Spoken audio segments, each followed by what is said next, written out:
Greetings, everybody. I am Elder Ricky LaVaughn, teacher and facilitator of the Men's Bible Study Group at the Worthington Church. I just want to say that today we will be covering lessons 3 and 4 from the book, Yet Will I Trust Him. Now, I do have my notes with me. I really do like to always have those to make sure that I'm perfectly caught up and everything I'm good. But I just wanted to say that in this particular lesson, when we studied it, we actually kind of combined both at the same time. We really did more from one person's angle compared to the other. It's a little bit more interesting, but was also able to relate to us as far as how we should treat people who are going through hard times and issues.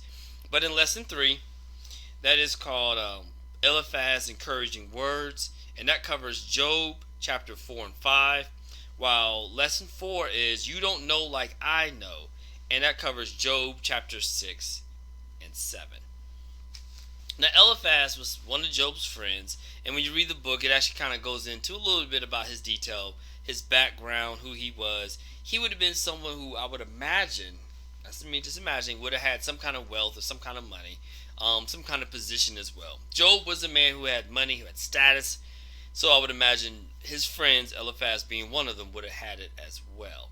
Now, when Eliphaz came up to Job, he was basically, there with him. He's seen all the issues that's going on. He heard Job talk about how he wished he wasn't born and the things that was going on there. And I'm sure Eliphaz was thinking, I gotta say something to be able to encourage him, but also to be able to change him in such a way.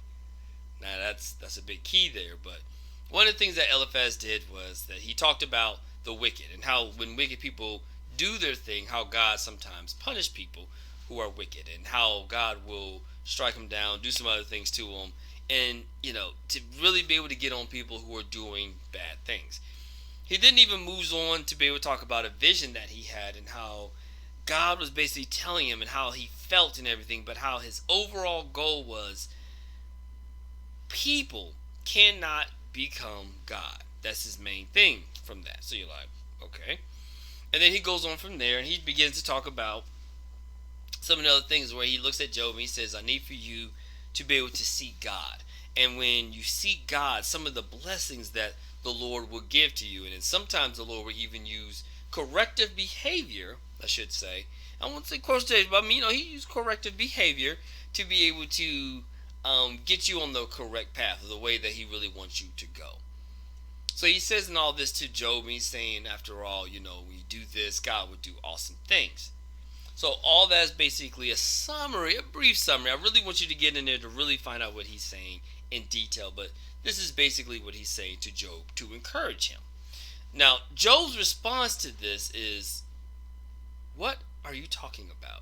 Because Job is like, wait a minute, are you calling me wicked? Are you saying that all this that I'm going through is my fault? And that is a big issue. Job clearly comes back at him. He talks about his grief, and he talks about how I didn't even invite you to be able to be here. What he's trying to say is I didn't ask for anything. You can see the heap and the mess that I'm in currently, the problems and the things that I'm going through, the boils that's on my skin. But I didn't ask for you for ointment or money or anything of that nature. And yet you come here and you say this to me. You're supposed to be my friend, and yet you're coming across like this weird enemy. He's kind of confused. He even says that your words, you guys are like nothing to me when you come like this. And so that's basically how Job's response.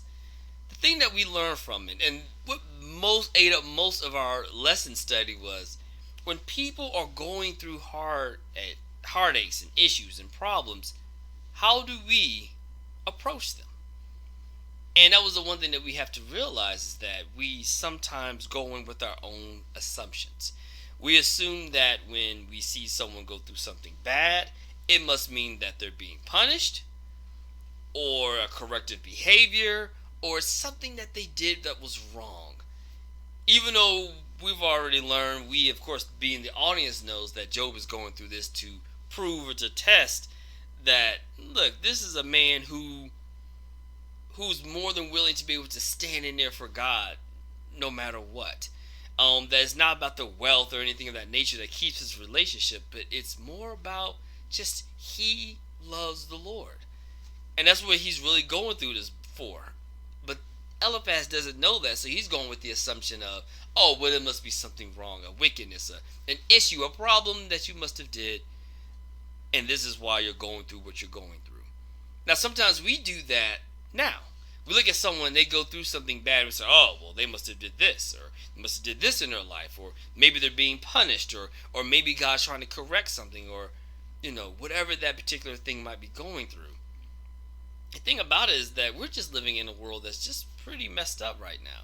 Now, there's some great things. I'm not trying to say that the entire world is messed up or it's evil, but bad things happen. And it's kind of sad and it's terrible, but bad things really do just happen. Sometimes we can't just go in with our own assumptions that it must be a wickedness that caused the person to go through something bad. Instead, just maybe that person just going through. And sometimes what we have to do is just be there for them. Now, if we know that maybe the issues that they're going through is self-related or self-induced, then that's different. But if we really don't know, then don't assume. A story was given during the Bible study, and then we'll close up. It was about these two guys, and you have Bob, and you have, let's say, Mike.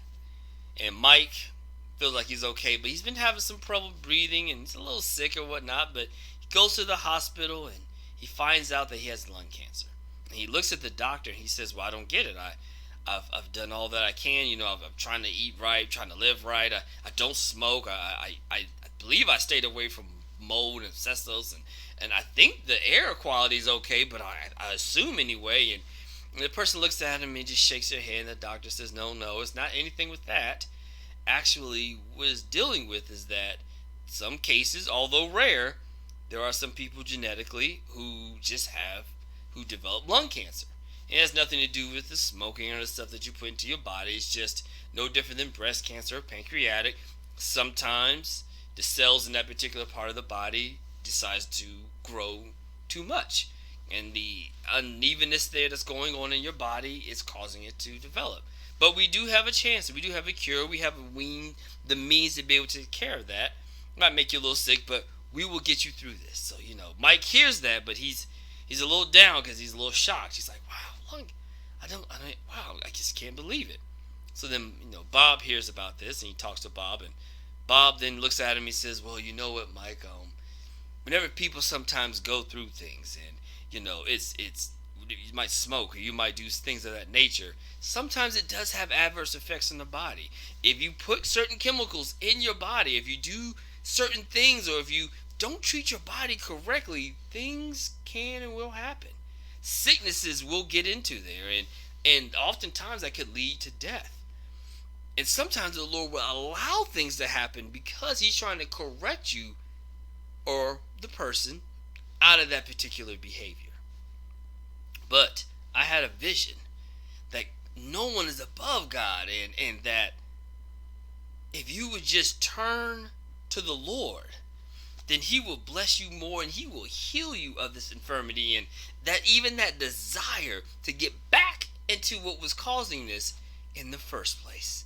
But you got to turn to God and know that God will bless you.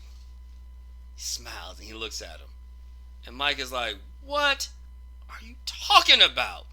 And then, of course, Mike relays to him how his information is way off, and even still where the actual lung cancer or the tumor started to develop from.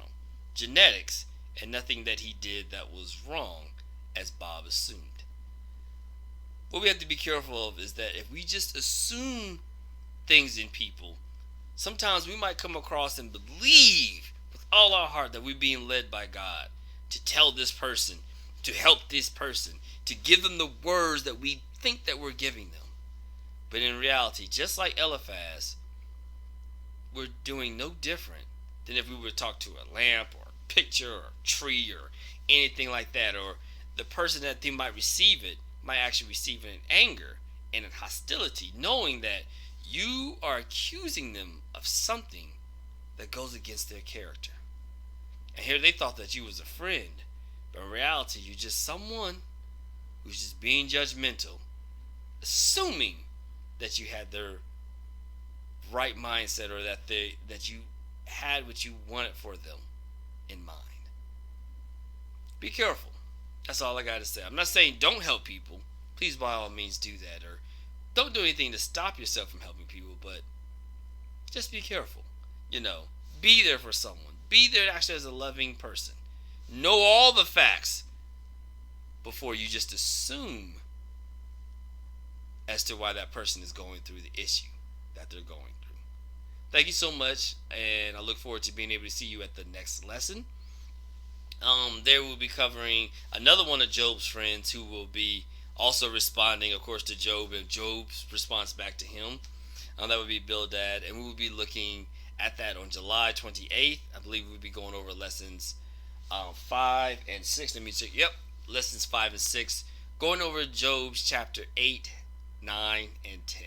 Thank you so much, and be blessed, and I look forward to seeing you there.